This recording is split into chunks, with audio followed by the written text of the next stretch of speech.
Gente, galera, promessa é dívida, né? Daí tá aqui a Leni, porque hoje ela vai falar sobre a história do Santé. Ela acabou de fazer um autógrafo aqui, já tá com fã-clube. Fã-clube é bom. De gente que fala assim: nossa, esse livro me faz sonhar. Mas fala um oi aí pra galera, pra gente começar a falar sobre Alô, ele. gente, um prazer estar aqui de volta, um prazer redobrado falar daquilo que a gente faz, daquilo que a gente gosta, daquilo pelo qual a gente é apaixonado. Eu repito mais uma vez que eu sou o que a literatura fez de mim, então muito bom estar aqui batendo um papinho com vocês, com a Sandra aqui mediando. Ô Leni, agora nós vamos falar sobre a Clara. A Clara, ela tem um probleminha sexual, né? Um probleminha sexual que impede que ela se relacione sexualmente com as pessoas. Isso não é estragar a leitura, porque já tá lá o nome da síndrome. Fala sobre essa síndrome, como é que você teve contato com ela? Tá. É interessante porque eu na primeira parte do Santé, eu trabalhei muito o impacto psicológico da solidão da Clara, ela foi se decepcionando um a um com o médico, um a um com tentativas de relacionamento amoroso na adolescência, na juventude, e chegou uma hora que ela disse isso, ela não teve resposta da medicina. Vamos lembrar que a Clara é uma pessoa que está em 2018 com 42 anos. Então, na adolescência, a coisa não era fácil. Porque assim. uma das coisas que a gente conversou aqui, eu falei assim, ô Leni, essa moçadinha não vai esperar tanto tempo para resolver um problema, não, vai esperar ter 42 anos. Ela falou assim, mas ela tinha, vamos supor uma mulher de 30 anos, a Leni me falou assim, é uma educação diferente. Eu falei assim, mas 30 anos é minha filha e são bem resolvidos. Aí ela explicou, né, a diferença da educação sexual de uma geração anterior e da nova geração, né? Exatamente, a geração de hoje está aí, adolescente, já sabe o que quer, tem uma vida sexual ativa, não vai aceitar uma situação dessa, mas 30, 40 e poucos anos atrás era diferente. Eu, na verdade, tive contato com uma ex-aluna que me falou... Eu ia te falar para você contar como é que você chegou nesse problema. Na verdade, eu estava com, sabe, os fantasminhas que sei, da Clara e do Francisco? E aí, eu me lembrei de uma vez que eu tinha uma aluna fora da idade padrão, no curso de letras, e ela era muito, eu percebi, ela era esquiva, ela era solitária, ela não se relacionava facilmente. Um dia eu percebi que ela estava assim, angustiada. Aí, na hora que terminou a aula, eu cheguei para ela e falei, o que está rolando? Se você quiser conversar, eu vou na sala do departamento agora, eu tenho uma aula vaga.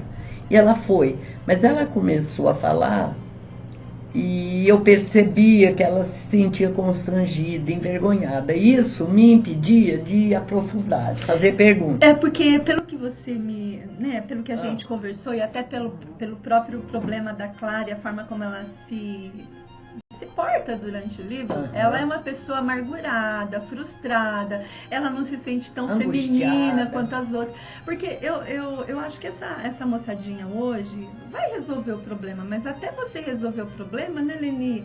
É você se sentir feminina. É muito difícil, né? Você se lembra quando o Francisco elogia alguma qualidade dela? E tem um dia, quando ela já tem um pouco mais de confiança nele, ela diz, Francisco, acho que é só você que me vê assim, ninguém mais. Ela não está acostumada a autoestima dela, né? A autoestima é lá no calcanhar.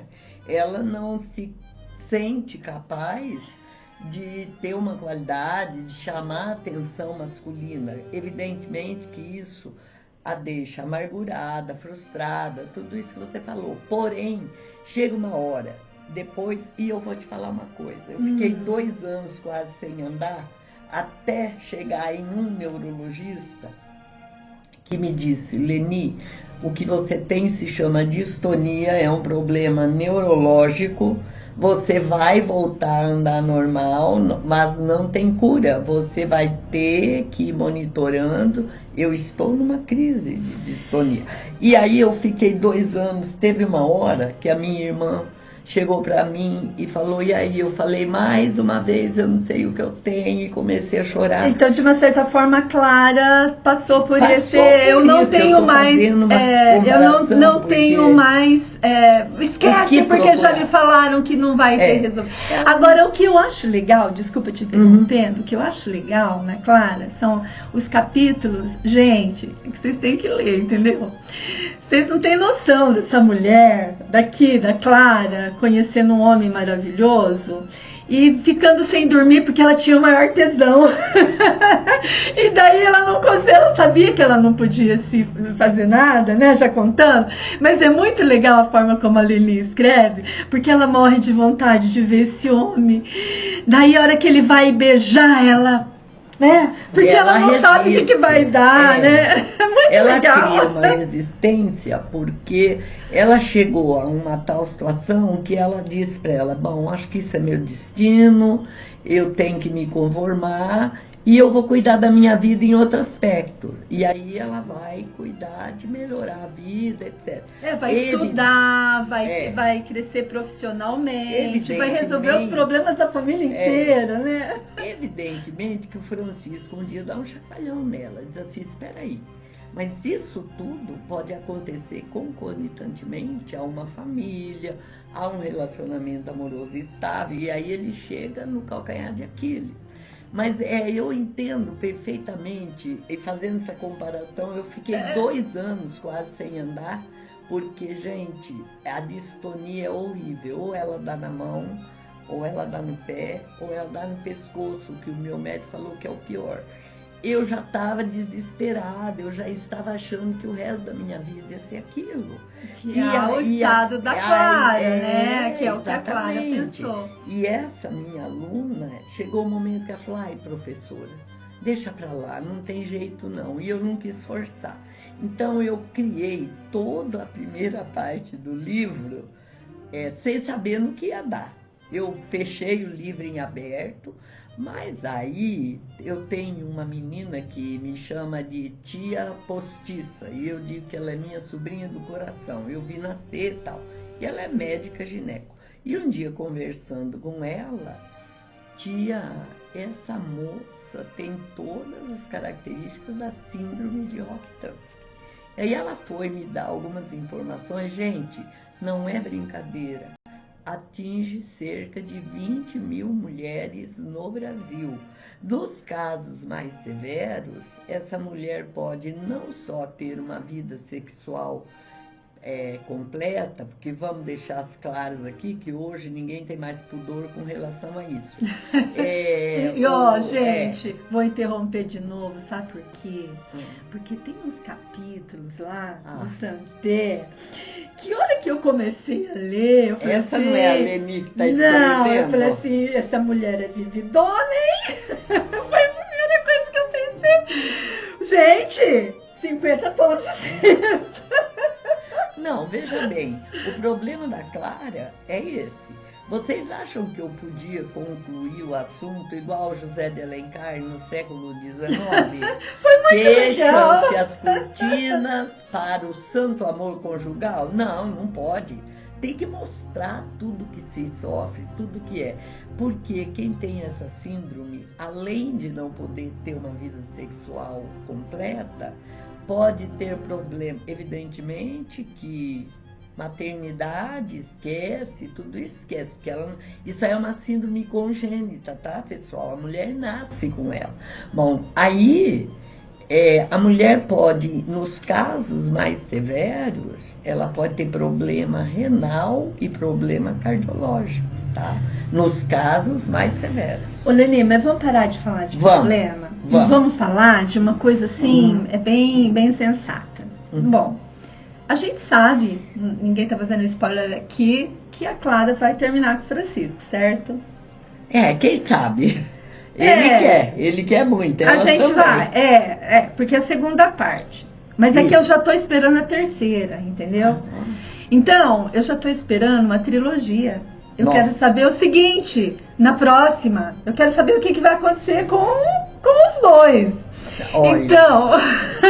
não tenho a menor ideia, porque eu vou falar uma coisa que uma escritora espanhola que eu admiro demais, Maria Dueñas, disse, quando ela fez um sucesso absurdo com O Tempo Entre Costuras, ela disse, depois de 12 anos, ela soltou a continuidade.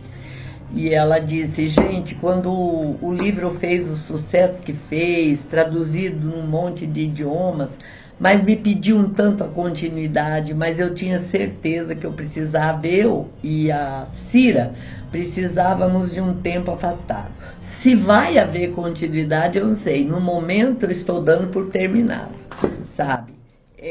Porque deixa eu falar uma coisa, Sandra. Eu tô cheia de tragédia, eu tô triste de ver só coisa ruim acontecida. Então, eu optei por fazer adolescentes educados. E o Francisco, você disse, é um homem maravilhoso. Francisco é um homem como deveriam ser todos os seres humanos. Sabe o que o Morgan Freeman falou? Vamos esquecer essa história de raça amarela, raça negra, raça branca. Vamos pensar na raça humana. Se a gente... Eu confesso que eu não sou. Eu até estou tentando, mas eu confesso que eu não sou como Francisco. Mas, se a gente fosse, o mundo seria melhor. E o que o Francisco faz? Após toda a persistência dele para entender o que acontecia, ele vai empreender uma outra luta, fazer a Clara entender que ela não pode se dar por derrotada, que ela precisa ir atrás, que ela não pode, porque ela recebeu um monte de diagnóstico negativo, achar que 30 anos depois, 40 anos depois, a coisa vai continuar igual. Agora, o que eu acho interessante, aliás, essa questão família, essa questão de valores, você sabe que essa é uma das linhas editoriais da editora Gabi. Graças a Deus. E assim, a gente está com muitos projetos, e todos os projetos, eles têm essa linha editorial.